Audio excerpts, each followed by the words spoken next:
around the world in the early 1950s, and they gave us a lot of their information. And some of the information is quite farcical, because a number of these beings were very tall, up to 10 feet apparently. And I've produced a photograph of one taken in the book by a Catholic historian who knew this guy quite well, this alleged alien, back in 1976, and he took a photograph. The guy allowed himself to be photographed, and it's quite obvious the guy is very tall. And there's just so much information. I'm not a physicist. I don't have I can only understand some of the basics about the actual technology, but there's a great deal of information for those who are knowledgeable on physics and advanced propulsion systems, which I think they'll find very exciting. And certainly we think people should pick up the book if they're interested in this, because it is a fascinating theory and very interesting information. And if you're correct, obviously something that changes the whole world situation. These aliens who would be against us, what are they after? Natural resources, the Earth itself? Well, let me tell you what I've been told by a very respected Washington journalist who I've known for many years, probably nearly 20 years now, and he's still going strong, aerospace journalist. This is what he told me. The creatures, these are the baddies, if you like, as opposed to those who have our best interests at heart. The creatures have a long-term plan to create a race of alien-human hybrids, purportedly to make us more peaceful. But their true purpose, I'm told, is to create a passive human race incapable of violence by eradicating the human emotions that enable us to survive, thus laying us open to conquest. I'm quoting this verbatim from my friend.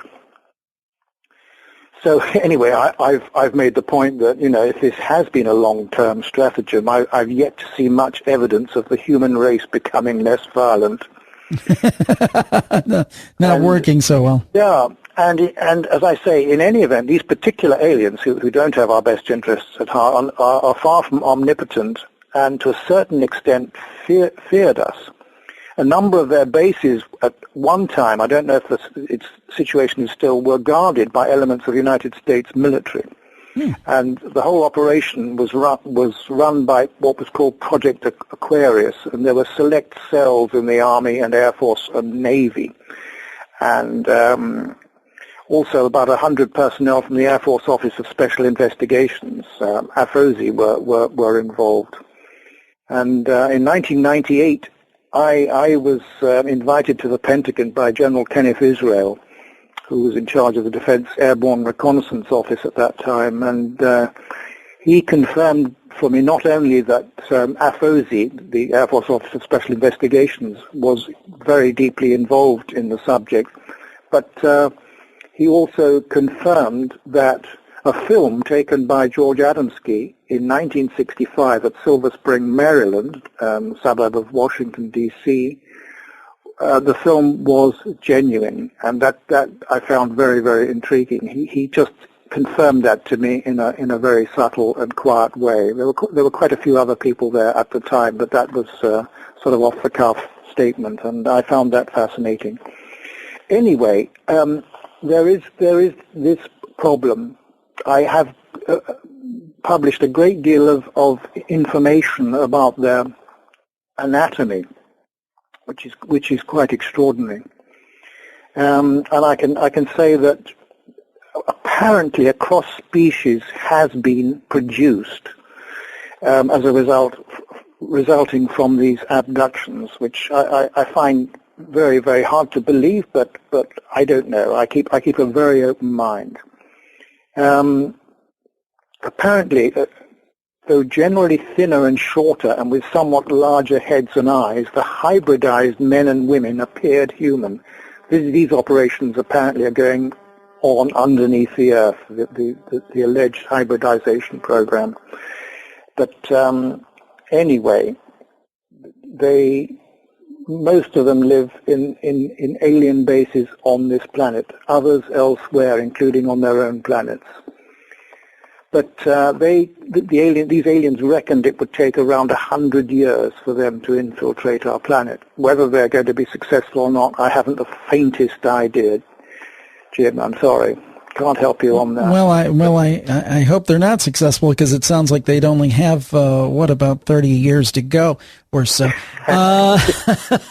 Now, you've been working on this material. As I understand, your interest really came together in the mid-50s. You started researching it in the early Correct. 60s yourself.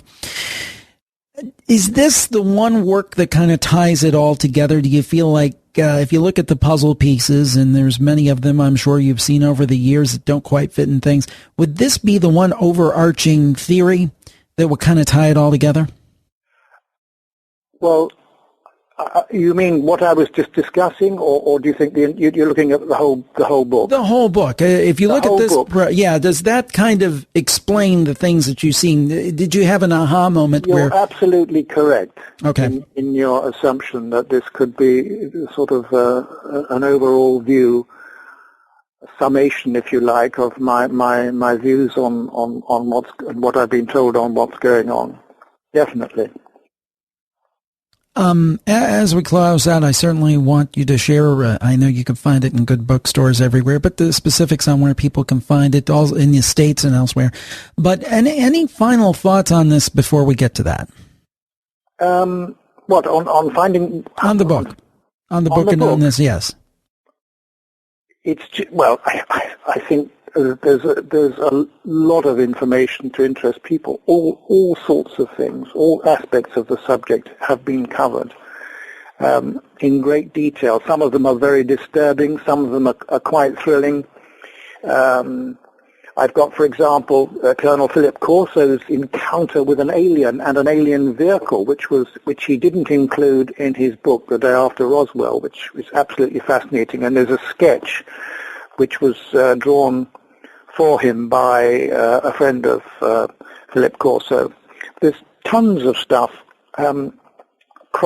Details of craft, for example, a witness, Teresa Waterhouse, that's her name now. It wasn't at the time. She was the daughter of a guy called Tresca. Her surname was Tresca, Teresa Tresca. I have reproduced sketches she made of craft which we had developed, circular disc-type craft and one triangular craft. The disc-type craft were at Vandenberg Air Force Base in California. She went to a classified secret air show with her father, who was very high up in the military, which organized these classified shows. And later on she saw, I think the following year, 1989, she was taken to another Edwards Air Force Base in California, where she saw one of the triangular craft which we had built being test flown. So those sketches I produced in the book. Then I have, for example, a chapter on special forces who deal with this problem. There's cases in Germany and Britain, Anglo-American cooperation with special forces dealing with the UFO situation. Some seriously disturbing incidents in the Solomon Islands and Puerto Rico. I've published. I mean, they are quite disturbing, particularly those involved in the Solomon Islands.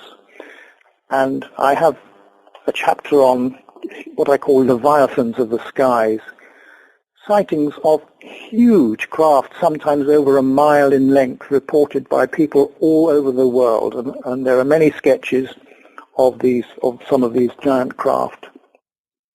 And there's tons of stuff. There really is.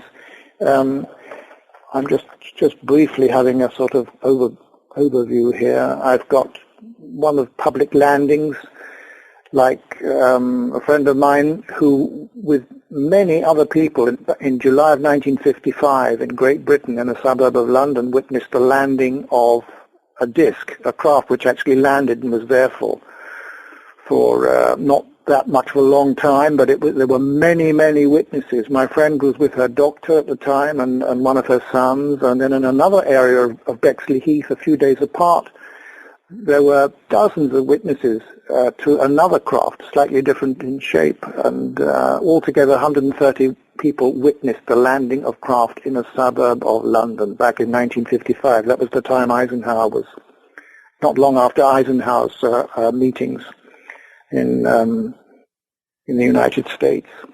Well, it's a treasure trove of content. I think if you are interested in the UFO subject, you owe it to yourself to read this book. Timothy, where can they find the book and pick up on it? It should be in the bookstores. It's published by Pegasus Books of New York. It's not published in the United Kingdom yet, but I hope it will be. But in any event, the best way is to go on Amazon, and obviously in the United States. If you want copies, it's got to be Amazon US as opposed to Amazon UK, and as you know, the prices are usually very reasonable with Amazon, and that's probably the best way of doing it. Great. Well, it's been an honor to speak to you, and thank you for joining us today on the Paranormal Podcast. Fascinating idea here, Earth and Alien Enterprise, the shocking truth behind the greatest cover-up in human history. Timothy Good, thank you again. Thank you. And thank you for tuning in to the Paranormal Podcast, and we'll talk to you next time. Keep your eyes to the skies, everybody. Bye-bye.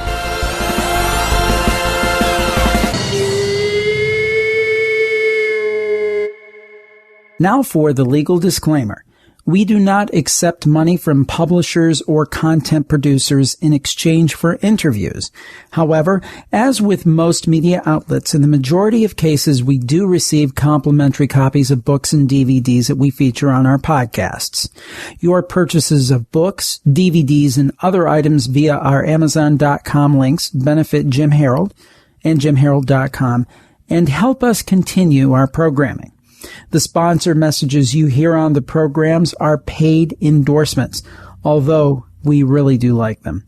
For the full disclaimer, go to JimHarold.com, and thanks for listening.